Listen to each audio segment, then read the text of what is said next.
Hello everyone, welcome to the Grumpy Old Hunter. Today I want to show you the Dryad Hammock saddle. Now, for those who follow me, you know that I really love the JX3 hybrid, and I still don't think there's a better saddle than that one, but you can't ignore the 800-pound gorilla in the room, and that's the fact that it weighs 13 pounds. And by the end of the season, sometimes, to be honest, I just get irritated by carrying 13 pounds on my back. I hunt literally probably 90, maybe 100 times a year during deer season. And by the end of the season, sometimes it just wears on me. So I've been looking for a solution that I can use it, even if it's not better than the JX3, that I can tolerate it. And honestly, I still haven't found it, but this is one of the options here that I'm going to explore. And I'll go over it more in detail. But this is the Dryad Hammock saddle, and what it really is, and one of the reasons I liked it, is a lot of the saddles are not made from a climbing harness, and this is basically a climbing harness that's been adapted to saddle hunting. It has a separate leg strap, which I could take or leave. It's got your attachment bridge right there. Got some loops here. You can see I've got my lineman's belt attached to it, ready to go. And then the rope man, and then just some other stuff, but it's got the loops here if you want to hang more equipment on it, a bag. And then in this bag is the actual hammock. So you can attach the hammock to the bag if you want to. I did originally, and now I took it off, but there are these straps right here that go into the bag. You can feed it in there, and then this stays in the bag.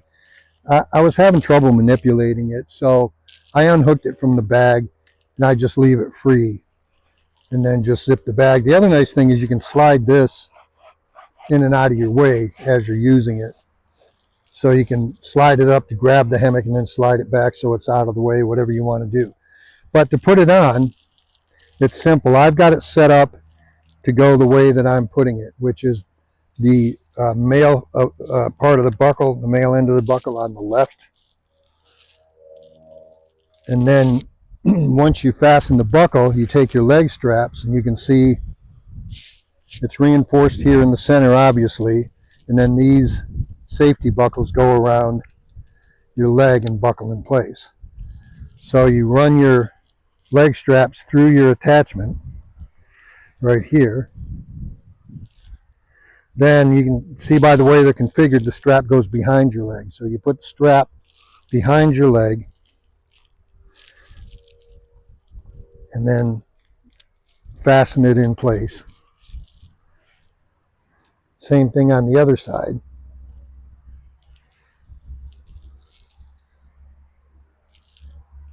And you want to make sure that they're not twisted, because the straps are wide right here to make it more comfortable for your legs. If you get them twisted, then that kind of defeats the purpose. So you want to, when you put it on, just take a little extra care to make sure that that wide part is what's behind your leg and it's not twisted. Then once you have that on, you're ready to go. Then when you want to climb,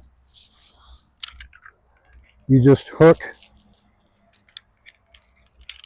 your ascender, your foot loop, all that stuff, to the rope and everything. And instead of like a normal bridge, like other saddles have, or like an arborist saddle has, the long bridge, you just hook up here like that. And I really like this setup better, probably because of my rock climbing background. I don't like really long bridges. I just see no point in them. All they do is get in my way, and I don't like it. So this is how you hook this one up. Okay, so once I get into position, what I'll do is sit back, and I can tell you that the saddle itself is not as comfortable as the JX3. You get, because it's a climbing harness, you get pressure on your legs. and it's just not as comfortable. But that's a problem with a lot of the saddles. So once I get set in position, and I probably should have gotten my platform out and hooked it up, because obviously I have my platform here, and I'll stand up on my platform as I do this. So I'm just going to stand on the ground and simulate standing on my platform. And then I'll slide the bag around and remove the hammock.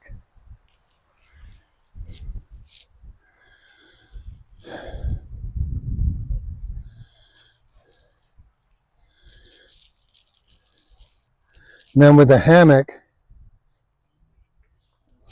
these straps here, excuse me, go on the top. These two little black tension straps go on the top. As best as I can tell, one of my initial complaints about the hammock saddle is the lack of good directions for it. But you just take the hammock and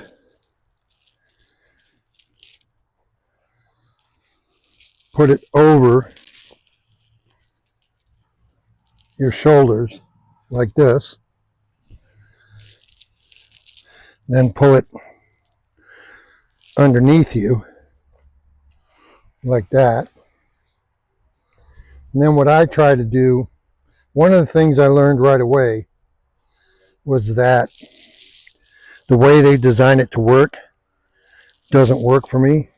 It's supposed to hook to your bridge right here, and that just didn't work very well for me. So the solution I came up with is to take a prusik and tie it up here, pull it up high, which is difficult sometimes because I like to run with a short tether. But if I'm using this, I'm going to go with a longer tether, and then you just kind of pull this under you and sit down into it. Now, once you get there, you can pull this part of the hammock down and this part up. And it's kind of comfortable. I mean, you could, in theory,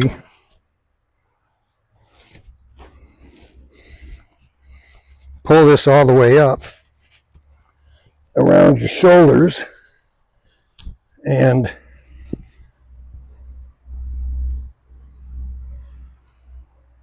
have it support your back.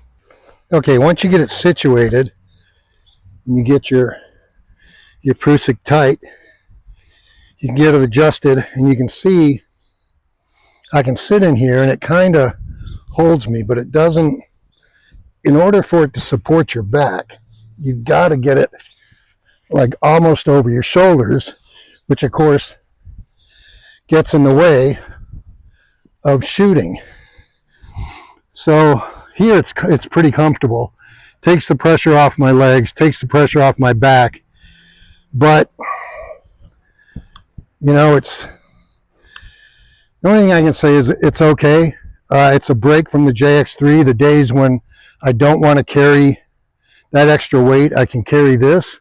But in terms of comfort, it's just, there's no comparison. And it's kind of sad. But I mean, if I had, drop this down just a little, if I had a platform, my feet are on the platform, it's a lot more comfortable because I can take the load off. And that's where adjusting the hammock comes in too. If you get it adjusted just right and you have your feet on your platform, it's not bad. You can drop it down a little bit, but it's still nowhere near as comfortable as the JX3. I mean, I used it probably 10, 12 times last season, and I'll probably use it again this season. I use it a lot actually when I'm setting up cameras without the hammock, obviously, just because there's no need to carry the JX3 with the back and all that if I'm just going to set a camera up in a tree, or if I'm going to put my pole lines up, my preset ropes up. I'll use this just because it's lighter, it's easier. And I use this actually, believe it or not, one sticking more, because I one stick when I'm putting the cameras or the preset ropes up. So it comes in handy. I also have a ZOP, an XOP, Extreme Outdoors product, Mondo, which I'll do a video on. But it's basically a saddle that doubles as a harness for tree stand hanging. I have that for friends or family who are going to hunt out of the few tree stands that I have set up. Or if they want an introduction to saddle hunting, I can show them that. But as far as the Dryad Hammock saddle goes, I mean, it's not as comfortable as a JX3, just flat out. But the upside is it doesn't weigh 13 pounds. It's a functional saddle. If you got a platform and you finally get it adjusted right, which took me a while. One of the other things I did, and I still carry with me, is I carry a separate rope for, if I have to, for the hammock, to set up a separate tether for the hammock. So I can just girth hitch this around the tree above or below my reel tether, and then I can attach it to this and adjust it rather than have it on my actual rope. Because like I said, I like to use a short tether when I'm hunting, especially with a platform, because if the way I get my tether set up, standing up is just easy. The tether, the tension on the tether actually helps you. So this was one of the other solutions. Just take this, put it on the tree, either above or below my tether, and then put the prusik on here, and then attach it to the hammock, and that works too. So I carry this with me, but in this setup today, of course, because the tether's so long, I didn't need to use it, but that's also an option. So all in all, it's a decent saddle. I like it because, as I said, I was looking for something that was made on a climbing harness, as opposed to some of the others with the big long bridges, all that. I've tried those. I've tried adjustable bridges. I've tried rope bridges. I just don't like any of them. In fact, on my JX3, I use the short web bridge that JX3 makes. I just don't like all that extra stuff hanging out. And then when you use the rope style bridge, like that's how the Mondo comes with a rope style bridge, you just got all this rope hanging down and it just gets in the way. So I get out of that, and I don't like wrapping excess rope. You'll see people will wrap excess rope around their belay device or whatever. I don't like doing that either. It's just, to me, it's clutter, and it's a problem waiting to happen. So I don't like to do that. So I go with the web bridges and the short bridges. So there you have it. That's the Dryad Hammock saddle. Like I said, it's a good, decent saddle. Once you get it tweaked, it's comfortable. It's my backup to the JX3, but still, it's just nowhere near as comfortable as a JX3. So if you don't want to get the JX3, then this is a good option. And we'll see. There's another saddle I might look at. Arsenal makes one that they claim. I talked to them on the phone. They claim it's real comfortable. I might try that, but we'll see. So at any rate, here's the Dryad Hammock saddle. Hit the like button, subscribe, tell all your friends, and thanks for watching.